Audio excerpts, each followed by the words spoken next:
Roy Kelton Orbison was born on April 23, 1936, in Vernon, Texas, during the final years of the Great Depression. Raised in a working-class family, Roy's childhood was shaped by financial hardship, close family bonds, and an early connection to music.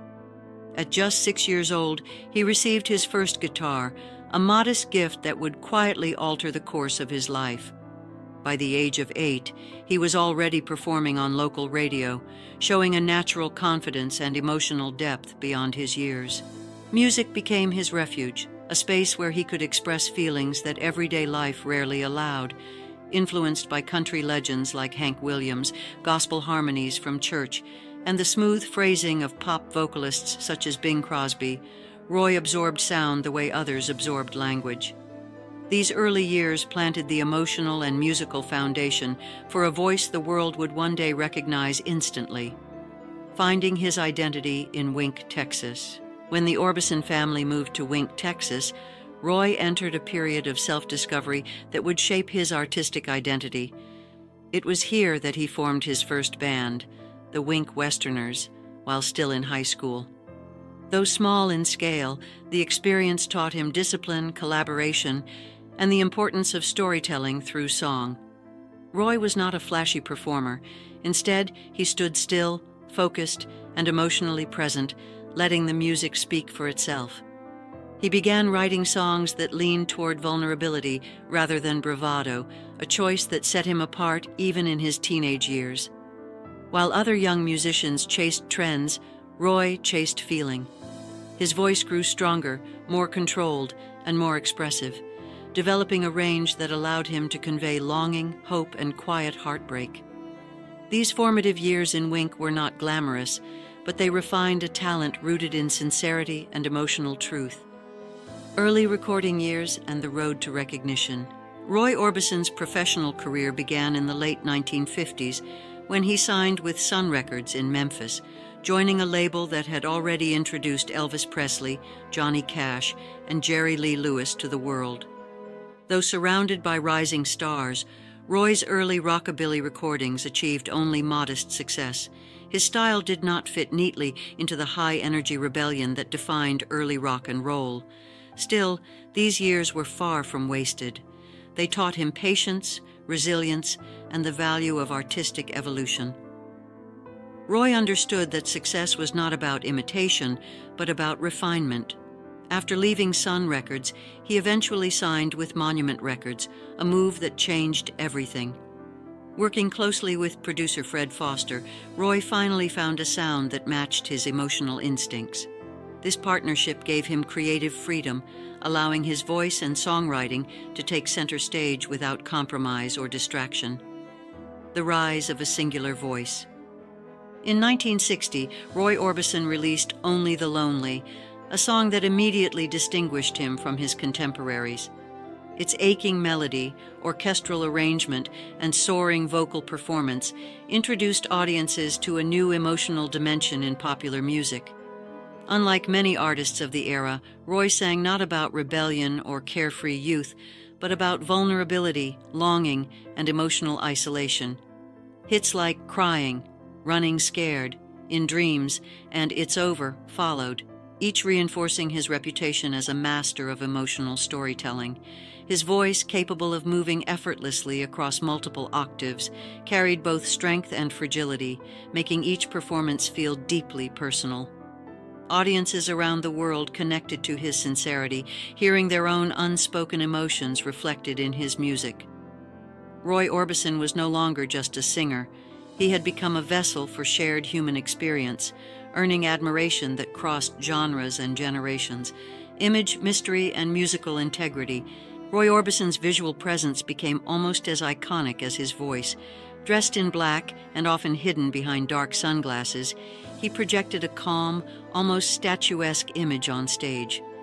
The look was not carefully calculated, but grew from practicality and personal comfort, eventually becoming part of his mystique. While others relied on movement and charisma, Roy relied entirely on sound and emotion. His stillness commanded attention, forcing audiences to listen closely. Critics dubbed him the Big O and the Caruso of rock, titles that reflected both his vocal power and emotional gravity. Yet behind the image was a deeply private individual who valued craftsmanship over spectacle. Roy never chased trends or altered his style for popularity. He believed music should be honest, even when uncomfortable. This unwavering commitment to authenticity earned him respect from peers and allowed his work to age with dignity, untouched by passing fashions. Love, family, and sudden loss. In 1957, Roy Orbison married his teenage sweetheart, Claudette Frady, a relationship marked by passion, youth, and creative inspiration. Claudette became a muse, influencing several of Roy's compositions and grounding him during the early rise of his career. Together they had 3 sons and attempted to balance family life with the demands of constant touring.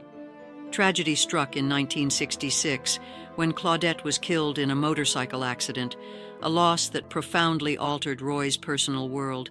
The grief was quiet but immense, reshaping both his life and music. Just 2 years later, another devastating blow followed when a fire claimed the lives of his 2 eldest sons while Roy was away performing. The losses were unimaginable, yet Roy continued forward with dignity and restraint. Rather than retreating completely, he carried his grief privately, allowing music to remain his most honest form of expression. Resilience through music and renewal. Following these tragedies, Roy Orbison entered a period of reduced visibility, focusing on survival rather than success. Though his popularity declined during the 1970s, he never stopped recording or performing. Music remained a lifeline, not as an escape, but as a means of continuity. In 1969, Roy married Barbara Jacobs, whose presence brought stability and renewed purpose to his life. Barbara became both a supportive partner and an active force in helping guide his career. Together they built a family and created a home defined by mutual respect and quiet strength. As musical trends shifted, a new generation of artists began rediscovering Roy's work, recognizing its emotional depth and technical brilliance. Slowly, his influence resurfaced, not through nostalgia, but through genuine admiration. Roy's resilience was never loud or dramatic. It was steady, deliberate, and rooted in enduring creative integrity. A celebrated return in the 1980s. The 1980s marked a remarkable resurgence in Roy Orbison's career. Younger artists openly cited him as a foundational influence, bringing renewed attention to his catalog.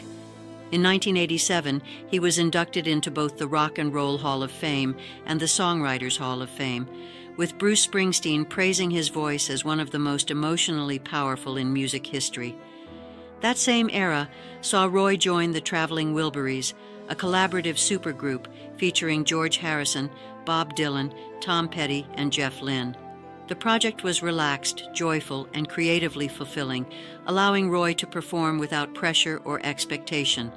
His contributions added warmth and emotional balance to the group's sound.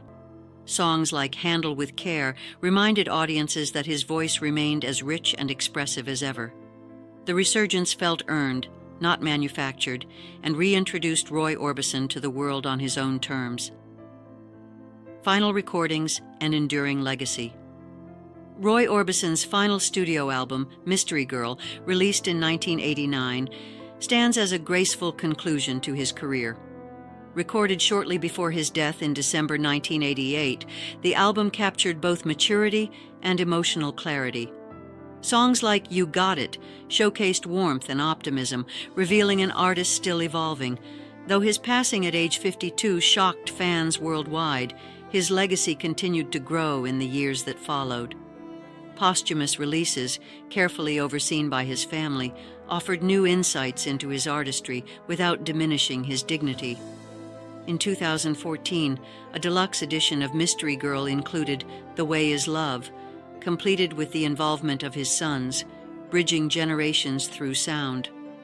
Roy Orbison's legacy is not defined by tragedy alone, but by resilience, sincerity, and emotional honesty. His music endures because it speaks softly, truthfully, and without pretense to the human heart.